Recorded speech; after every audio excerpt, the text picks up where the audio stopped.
तो red blood cells का बनना, इस प्रोसेस को हम एरिथ्रोपोइसिस बोलते हैं, जिसके लिए आपको ये वाला हार्मोन चाहिए एरिथ्रोपोएटिन, जो कि किडनी बनाती है। अब यहाँ से आप एक बात रिलेट कर सकते हैं, वो ये कि अगर कोई रीनल फेल्यूर का पेशेंट है, उसकी किडनी ठीक से काम नहीं कर रही, तो उस बंदे में आपको एनीमिया भी मिलेगी।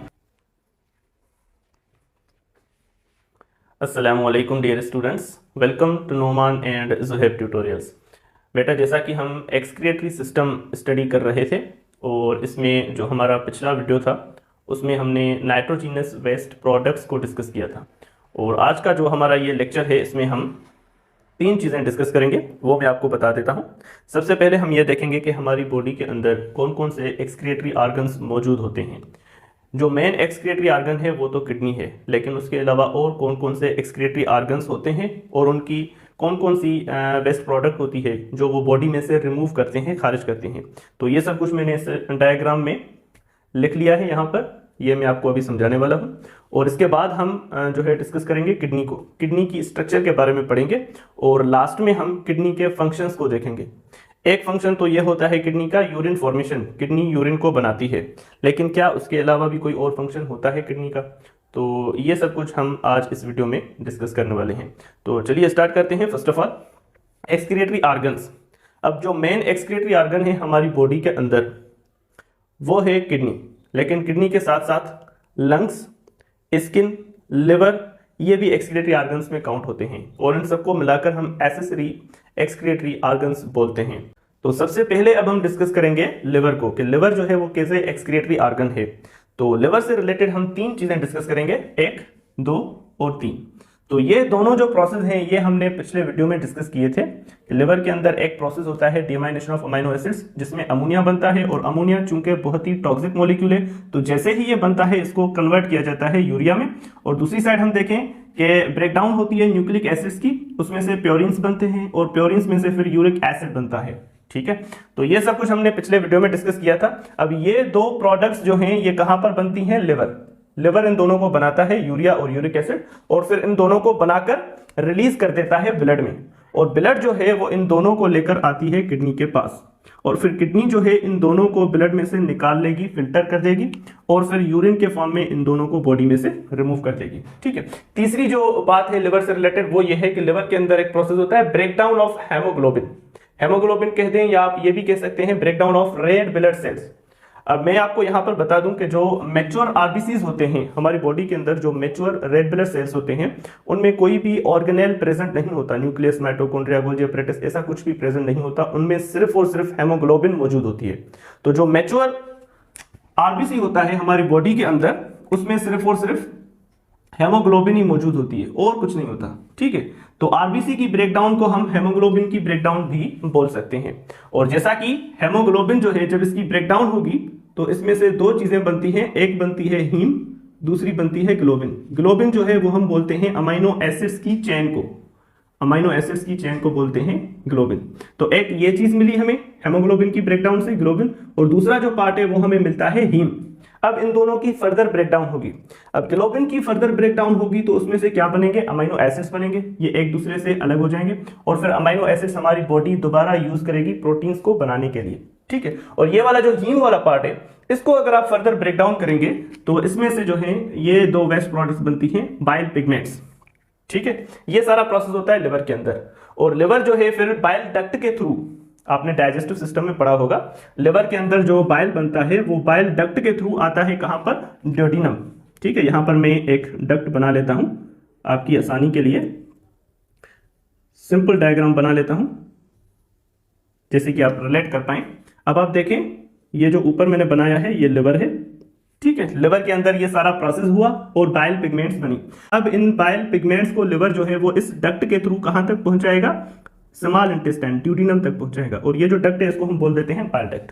ओके, और फिर बाइल पिगमेंट्स जो है ये ड्यूडेनम में आ जाएंगी, और फिर फीसिस के साथ जो है वो बॉडी में से रिमूव हो जाएंगी। तो जीआईटी जो है ये भी हम काउंट करते हैं एज एन एक्सक्रिएटरी ऑर्गन। यहां पर मैं एक बात आपको क्लियर कर दूं कि ये जो जीआईटी है, जीआईटी यानी कि gastro intestinal tract, digestive system जो है अपना, उसको हम बोल रहे हैं जीआईटी। जीआईटी को हम एक्सक्रिएटरी ऑर्गन काउंट तो करते हैं, लेकिन ये आपने याद रखना है कि इस वजह से काउंट नहीं करते कि वो फीसिस को रिमूव कर रहा है, बल्कि इस वजह से काउंट कर रहे हैं क्योंकि बाइल पिगमेंट्स को रिमूव कर रहा है। ठीक है, फीसिस के रिमूवल को एक्सक्रिएशन नहीं बोलते हम, याद रखना है आपने, नोट कर दें। फीसिस के रिमूवल को हम एक्सक्रिएशन नहीं बोलते। क्यों नहीं बोलते? इसलिए नहीं बोलते क्योंकि एक्सक्रिएशन वर्ड हम तब यूज करते हैं जबकि कोई ऐसी चीज हो जो हमारी बॉडी के सेल्स के अंदर बने, सेल्स के अंदर जो रिएक्शंस हो रहे हैं, जो मेटाबॉलिज्म हो रहा है, उस मेटाबॉलिज्म में कोई चीज बने और वो हमारे काम की नहीं हो, वो वेस्ट प्रोडक्ट हो, अब उसको बॉडी में से रिमूव करना, इसको हम बोलते हैं excretion, removal of metabolic waste product. यही डेफिनेशन पढ़ी होगी आपने। ठीक है, अब ये जो फीसेस होते हैं ना, ये तो हमारी बॉडी के अंदर जाते ही नहीं, ये तो अनडाइजेस्टेड फूड होता है ना, ये तो इंटेस्टाइन में ही रह जाता है, ये हमारी बॉडी के सेल्स के अंदर तो गए ही नहीं और हमारे बॉडी के जो रिएक्शंस हैं, जो मेटाबॉलिज्म में, उसमें हिस्सा लिया ही नहीं। तो इसलिए हम फीसेस के रिमूवल को एक्सक्रिएशन नहीं बोलते। तो ये आपने याद रखना है। ओके जी, तो ये हमारे पास हो गया, बाइल पिगमेंट्स जो है वो जीआईटी के थ्रू रिमूव हो गई। और उसके बाद हम आते हैं हमारी बॉडी के अंदर जो सेल्स हैं, सारे सेल्स की हम बात कर रहे हैं, ऑल सेल्स, सभी सेल्स के अंदर एक प्रोसेस होता है रेस्पिरेशन। ठीक है, रेस्पिरेशन किस चीज को बोलते हैं? आप में से कुछ बच्चों को पता होगा और कुछ को मे भी पता ना हो, तो मैं थोड़ा सा यहां पर आपको बता देता हूं। रेस्पिरेशन बोलते हैं हम फूड में से एनर्जी हासिल करना। हम फूड खाते हैं, खाना खाते हैं, क्यों खाते हैं? क्योंकि हमारी बॉडी उसमें से एनर्जी हासिल करती है। तो फूड में से एनर्जी हासिल करना, इस प्रोसेस को हम बोलते हैं रेस्पिरेशन। और ये कैसे होता है कि जो फूड हमने खाया उसको ऑक्सीडाइज करके, ऑक्सीडाइज मतलब कि उसमें ऑक्सीजन को ऐड करते हैं। जो फूड हमने खाया उसमें ऑक्सीजन को ऐड किया और ऑक्सीजन को ऐड करने से हमें क्या मिलेगी? एनर्जी मिलेगी। इस प्रोसेस को हम कहेंगे ऑक्सीडेशन ऑफ फूड। ऑक्सीडेशन बोलते हैं एडिशन ऑफ ऑक्सीजन को। किसी भी चीज में आपने ऑक्सीजन को ऐड कर लिया तो ये हो गई ऑक्सीडेशन। ठीक है, यहां पर भी आपने ऑक्सीजन को ऐड किया है, लेकिन किस चीज में ऐड किया है? फूड में। तो लिहाजा इस प्रोसेस को हम बोलेंगे ऑक्सीडेशन ऑफ फूड। और ये क्यों किया हमने? एनर्जी को हासिल करने के लिए। ठीक है, तो ये जो प्रोसेस है इसको हम बोलते हैं रेस्पिरेशन। डिफाइन कैसे करेंगे? हम बोलेंगे respiration is the oxidation of food to produce energy. ठीक है, अब एनर्जी के साथ साथ इस प्रोसेस में ये दो वेस्ट प्रोडक्ट्स बनती हैं, एक कार्बन डाइऑक्साइड और दूसरा वाटर। तो ये जो प्रोसेस है एनर्जी को हासिल करने वाला, ये हमारी बॉडी के सभी सेल्स में होता है और सभी सेल्स में होता है। तो लिहाजा ये जो दो वेस्ट प्रोडक्ट्स हैं इसकी, कार्बन डाइऑक्साइड और वाटर, ये भी सभी सेल्स में बनेंगी। तो कार्बन डाइऑक्साइड जो है इसको हमारी बॉडी में से कैसे रिमूव किया जाता है? लंग्स के थ्रू। सांस के दौरान जो हम हवा बाहर निकालते हैं, ठीक है, उसमें कार्बन डाइऑक्साइड भी होती है। तो इस तरह से कार्बन डाइऑक्साइड हमारी बॉडी में से रिमूव हो गई। और वाटर जो है, वाटर को आप इन चारों तरीकों से रिमूव कर सकते हैं। आप देखें, वाटर जो है वो वेपर्स की फॉर्म में हमारी सांस में रिमूव होता है। ठीक है, तो वाटर जो है वो लंग्स के थ्रू भी रिमूव होता है एक्सहेल्ड एयर के साथ। वाटर जो है वो स्किन के थ्रू भी रिमूव होता है, स्वेट के फॉर्म में, पसीने की फॉर्म में। वाटर जो है वो जीआईटी के थ्रू भी रिमूव होता है फीसिस के साथ। और वाटर जो है उसको किडनी भी एक्सक्रीट करती है यूरिन में। यूरिन का जो मेन कंपोनेंट होता है वो वाटर ही होता है। तो ये हमारा हो गया, हमने देख लिया कि किडनी के अलावा हमारी बॉडी के अंदर और कौन कौन से एक्सक्रिएटरी ऑर्गन्स मौजूद हैं और वो कौन कौन सी वेस्ट प्रोडक्ट को एक्सक्रिएट करते हैं। अब हम डिस्कस करेंगे किडनी की स्ट्रक्चर को, उसके बाद हम किडनी के फंक्शंस को डिस्कस करेंगे। तो बेटा अब हम किडनी की स्ट्रक्चर को समझ लेते हैं। ये मैंने यहाँ पर डायग्राम बना लिया है, चलिए इसको समझते हैं। फर्स्ट ऑफ ऑल हम किडनी के बाहर जो चीज़ें होती हैं उनको क्लियर कर लें। तो सबसे बाहर जो होती है वो होती है रीनल फेशिया। ये यहाँ पर मैंने जो रेड कलर में लाइन बनाई हुई है ये रिप्रेजेंट कर रही है रीनल फेशिया को। अब रीनल फेशिया होती क्या है, कैसे डिफाइन करेंगे आप बोलेंगे ये एक कोलेजिनस शीट है। ये कोलेजन की बनी हुई एक शीट है जो कि किडनी के बाहर मौजूद होती है, इसको हमने बोल दिया रीनल फेशिया। अब इससे थोड़ा सा अंदर आएंगे तो फिर यहां पर मौजूद होता है एडिपोज कैप्सूल, ये जो ब्लू कलर में मैंने बनाया हुआ है। एडिपोज कैप्सूल क्या है, जैसे कि यहां पर ये एडिपोज वर्ड है तो इससे जाहिर हो रहा है it is the mass of adipose tissue. Adipose tissue हम बोलते हैं फैट को। ठीक है, तो किडनी के बाहर जो है फैट मौजूद होता है, वो जो फैट होता है उसको हम बोलते हैं adipose capsule. It is the mass of adipose tissue, it is the mass of fat. Okay, इससे भी अंदर आएंगे तो फिर जो होता है रीनल कैप्सूल आ जाता है। ये जो लाइन है ये रिप्रेजेंट कर रही है रीनल कैप्सूल को। रीनल कैप्सूल क्या होता है, इसको आप डिफाइन करेंगे, it is a tough fibrous layer. Renal capsule is a tough fibrous layer which is present outside the kidney. Tough का मतलब तो आपको आता है, फाइब्रस का क्या मतलब है। अब क्या होता है कि ये जो रीनल कैप्सूल है ये प्रोटीन्स का बना हुआ होता है, खास करके इसमें दो टाइप्स की प्रोटीन्स होती हैं, एक होती है कोलेजन और एक होती है इलास्टिन। अब ये जो दोनों प्रोटीन्स हैं ये फाइब्रस प्रोटीन्स हैं। ठीक है, फाइब्रस प्रोटीन्स क्या होती हैं ये आपने फर्स्ट ईयर में पढ़ा हुआ होगा, थोड़ा सा मैं आपको बता भी देता हूं। जो प्रोटीन्स होती हैं उनको हम शेप के हिसाब से दो क्लासेस में डिवाइड करते हैं। शेप के हिसाब से वो प्रोटीन्स जो कि स्फेरिकल होती हैं उनको हम बोलते हैं ग्लोब्यूलर प्रोटीन्स, यानी कि इनकी जो स्ट्रक्चर है वो ग्लोब लाइक है, ग्लोब्यूलर प्रोटीन्स। और कुछ प्रोटीन्स जो होती हैं वो फाइब्रस होती हैं, मतलब कि धागों नुमा होती हैं, तो उनको हम बोलते हैं फाइब्रस प्रोटीन्स। तो ये दोनों जो प्रोटीन्स हैं कोलेजन और इलास्टिन ये फाइब्रस प्रोटीन्स है और इन दो प्रोटीन्स का ये बना हुआ होता है रीनल कैप्सूल। तो लिहाजा ये जो लेयर हो गया ये कैसा लेयर हो गया, फाइब्रस लेयर हो गया, क्योंकि फाइब्रस प्रोटीन्स का बना हुआ है। ओके जी, अब हम किडनी के अंदर आते हैं। किडनी में ये जो आउटर पोर्शन है पेरिफ्री में, ये सारा का सारा जो पोर्शन है इसको हम बोलते हैं रीनल कॉर्टेक्स। ठीक है, रीनल कॉर्टेक्स से थोड़ा अंदर आएंगे हम तो ये जो पोर्शन है जहां पर आपको ट्रायंगुलर स्ट्रक्चर्स नजर आ रही हैं, इस पूरे पोर्शन को हम नाम देते हैं रीनल मेडुला। Renal medulla. अब रीनल मेडुला जो है इसमें ये ट्रायंगुलर स्ट्रक्चर्स आपको नजर आ रही हैं, इनको हम बोलते हैं पायरामिड्स या फिर आप रीनल पायरामिड्स भी बोल सकते हैं। What are renal pyramids, define कैसे करेंगे, दीज आर कोन शेप्ड। ठीक है, जैसे कि कोन होता है ना, उसकी स्ट्रक्चर भी कुछ ऐसी होती है। ठीक है, तो these are the cone shaped structures present in renal medulla. तो ये यहां पर हो गया। ठीक है, अब हम यहां से स्टार्ट करते हैं और बाकी जो चीजें हैं उनको क्लियर करते हैं और फिर हम वापस यहां से होते हुए यहां पर आएंगे रीनल पैरामिड्स की तरफ। तो ये रीनल पैरामिड्स हो गई। अब हम यहां पर देखते हैं कि ये जो स्ट्रक्चर है इसको हम नाम देते हैं यूरेटर। यूरेटर जैसे ही किडनी में एंटर होता है तो ये थोड़ा सा इनलार्ज हो जाता है। ठीक है, तो ये जो वाइड पोर्शन है यूरेटर का इनसाइड द किडनी, इसको हम बोलते हैं पेल्विस। पेल्विस, मैं यहां पर डेफिनेशन भी लिख देता हूं ताकि आप नोट कर पाए। What is pelvis, it is the elongated portion of ureter inside the kidney। Kidney के अंदर ये जो यूरेटर का पोर्शन है जो कि थोड़ा सा इनलार्ज्ड है, इस पोर्शन को हम बोलते हैं पेल्विस। पेल्विस में से ये जो ब्रांचेस निकल रही हैं, ये जो मैंने रेड कलर में बनाई हुई हैं, इन ब्रांचेस को हम नाम देते हैं कैलाइसिस। ठीक है, कैलाइसिस। अब क्या होता है कि ये जो रीनल पायरामिड्स होती हैं इनके सेंटर में एक ट्यूब्यूल प्रेजेंट होता है। रीनल पायरामिड्स के सेंटर में एक ट्यूब्यूल प्रेजेंट होता है, इसको हम नाम देते हैं कलेक्टिंग ट्यूब्यूल। क्यों कलेक्टिंग ट्यूब्यूल बोलते हैं यह भी पता चल जाएगा। अब ये जो ट्यूब्यूल है इसके दोनों साइड्स में यहां पर नेफ्रॉन्स मौजूद होते हैं, काफी सारे। मैं यहां पर सिर्फ एक बना रहा हूं दोनों साइड से। ये जो दोनों साइड्स हैं यहां पर क्या प्रेजेंट होते हैं, नेफ्रॉन। अब ये जो नेफ्रॉन्स हैं these are the functional units of kidney. Kidney का काम क्या है, यूरिन बनाना। तो किडनी के अंदर ये नेफ्रॉन्स ही होते हैं जो कि यूरिन को बनाते हैं। That's why we call them functional units of kidney. अब नेफ्रॉन की स्ट्रक्चर कैसे होती है, कौन कौन से पार्ट्स होते हैं और ये यूरिन को कैसे बनाते हैं, ये हमारा अगला लेक्चर होगा जिसमें हम डिटेल में ये सारी चीजें डिस्कस करेंगे।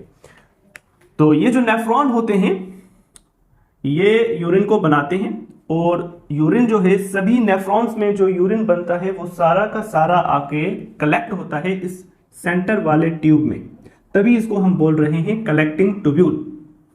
ओके, फिर क्या होगा कि जो यूरिन यहां पर आ गया, सभी नेफ्रॉन्स में जो यूरिन बना वो कलेक्टिंग ट्यूब्यूल में आया। कलेक्टिंग ट्यूब्यूल से फिर कहां पर आएगा, कैलाइसिस में आएगा। कैलाइसिस से फिर पेल्विस, पेल्विस से होता हुआ यूरेटर, यूरेटर से फिर ब्लैडर, ब्लैडर में कुछ देर के लिए स्टोर होगा और फिर उसको बॉडी से खारिज किया जाएगा यूरेथ्रा के थ्रू। ठीक है, तो ये आपका हो गया। अब जो ब्लड सप्लाई आती है किडनी को, जो ब्लड आती है किडनी के पास वो कौन लेकर आता है, रीनल आर्टरी। ये जो रेड कलर में मैंने यहां पर ट्यूब बनाया हुआ है ये रिप्रेजेंट कर रहा है रीनल आर्टरी को। और जो वापस ब्लड जाती है किडनी में से कौन लेकर जाता है? Renal Wien.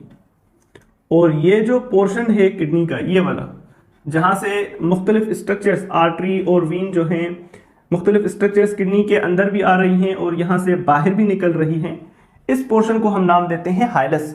हाइलस किडनी का वो हिस्सा है जहां से मुख्तलिफ स्ट्रक्चर्स किडनी के अंदर भी जाती हैं और बाहर भी आती हैं। आर्टरी जो है वो अंदर जाएगी, वीन जो है वो बाहर आएगी, यूरेटर बाहर आ गया है, और इस हिस्से को हम नाम देते हैं हाइलस। आई बात समझ में? तो ये हमारी किडनी की स्ट्रक्चर हो गई। अब हम देखते हैं किडनी के फंक्शंस। किडनी के फंक्शंस की हम बात करें तो सबसे पहला फंक्शन तो किडनी का यही है, एक्सक्रिएशन। किडनी जो है वो हमारी बॉडी में से काफ़ी सारे वेस्ट मटेरियल्स को रिमूव करती है, स्पेशली नाइट्रोजिनस वेस्ट मटेरियल्स हो गए, दवाइयाँ हो गई या फिर ड्रग्स हो गए, और उसके साथ साथ और जो टॉक्सिक कंपाउंड्स होते हैं। तो पहला फंक्शन किडनी का यही है, एक्सक्रिएशन। दूसरा जो फंक्शन है that is production of erythropoietin. अब एरिथ्रोपोएटिन क्या है? एरिथ्रोपोएटिन जो है ये एक हार्मोन है जो कि किडनी बनाती है, किडनी से रिलीज होता है, और जब ये रिलीज होगा हमारी बॉडी के अंदर तो ये हार्मोन क्या करवाता है? ये हमारी बॉडी के अंदर एरिथ्रोपाइसिस करवाता है। एरिथ्रोपाइसिस किसको बोलते हैं? That is genesis of red blood cells. Red blood cells को बनाना, जेनेसिस मतलब की फॉर्मेशन, रेड ब्लड सेल्स की फॉर्मेशन जो होती है उस प्रोसेस को हम बोलते हैं एरिथ्रोपोइसिस। कहाँ पर होती है? Bone marrow. ब्लड सेल्स जो हैं वो बोन मेरो में बनते हैं। तो रेड ब्लड सेल्स का बनना, इस प्रोसेस को हम एरिथ्रोपोइसिस बोलते हैं, जिसके लिए आपको ये वाला हार्मोन चाहिए एरिथ्रोपोएटिन, जो कि किडनी बनाती है। अब यहाँ से आप एक बात रिलेट कर सकते हैं, वो ये कि अगर कोई रीनल फेल्यूर का पेशेंट है, उसकी किडनी ठीक से काम नहीं कर रही, तो उस बंदे में आपको एनीमिया भी मिलेगी। एनीमिया मतलब कि उस बंदे का जो रेड ब्लड सेल काउंट होगा वो कम होगा, उसकी बॉडी में रेड ब्लड सेल्स कम होंगे। इसको हम एनीमिया बोलते हैं। क्यों कम होंगे?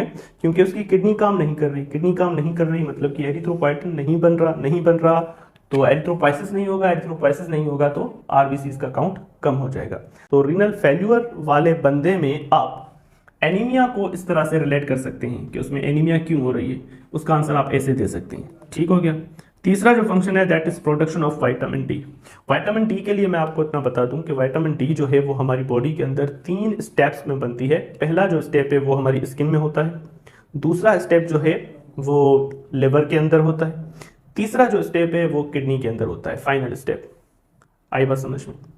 अब यहाँ से आप ये बात रिलेट कर सकते हैं कि अगर किसी बंदे में लिवर का प्रॉब्लम है या फिर किडनी का प्रॉब्लम है, दोनों ही केसेस में विटामिन डी जो है उसकी फॉर्मेशन पर असर पड़ेगा, क्योंकि दूसरा स्टेप जो है वो लिवर में हो रहा है और फाइनल स्टेप जो है वो किडनी के अंदर हो रहा है।